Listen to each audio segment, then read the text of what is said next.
The Reserve Bank of India has decided to cut the repo rate to 5.75%. Right now, the RBI Governor Shaktikanta Das is speaking. He's giving more details on the various measures that is going to be taken by the Reserve Bank of India to give this boost. Let's listen in.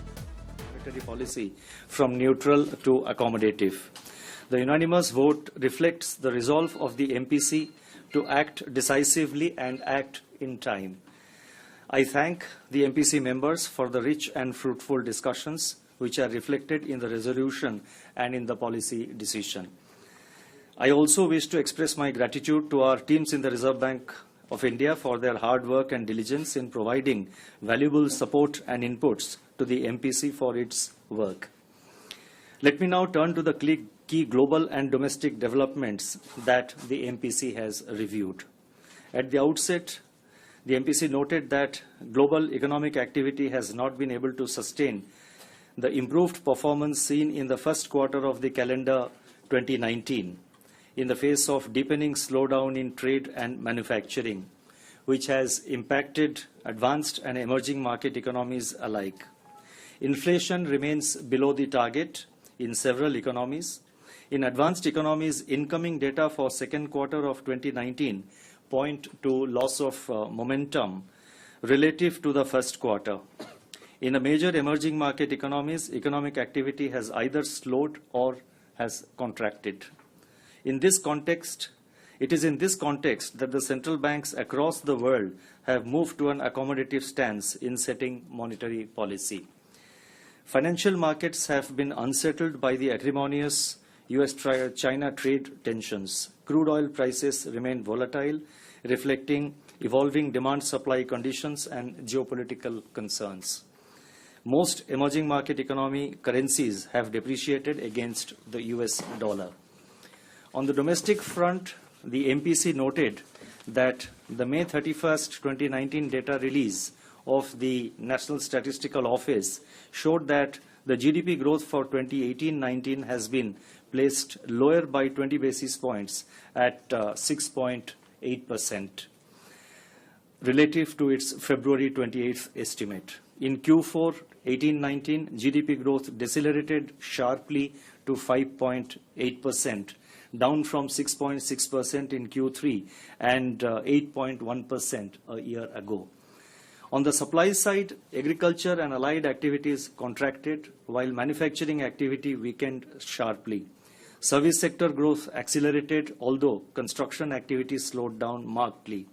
Looking ahead, the Indian Meteorological Department has predicted that the southwest monsoon rainfall, that is June to September 2019, is likely to be normal at 96% of the long period average.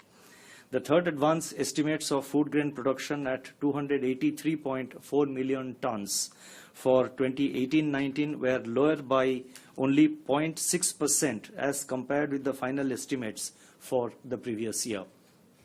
Further, the stock of food grains at 72.6 million tons as on May 16, 2019 were 3.4 times the prescribed buffer norms and provide a backstop against any supply disruptions due to weather adversities.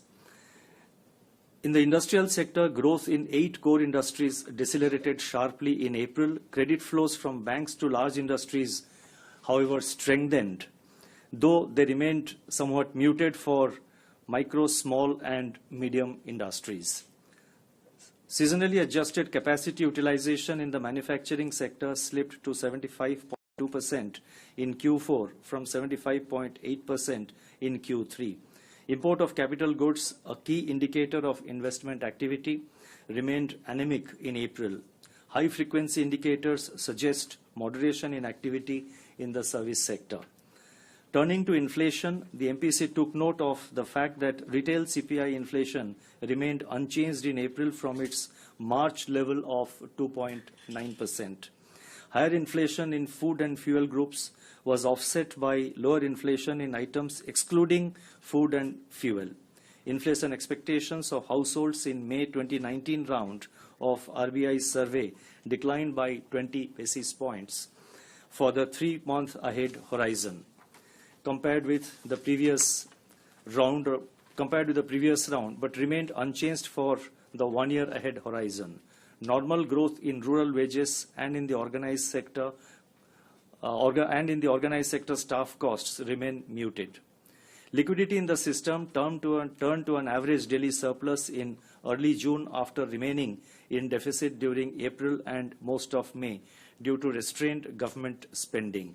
Apart from liquidity injections through LAF operations, the RBI conducted two OMO purchase auctions in the month of May amounting to 25,000 crore and a US dollar buy-sell swap auction of $5 billion equivalent to 34,874 crore for a tenure of 3 years to inject durable liquidity into the system.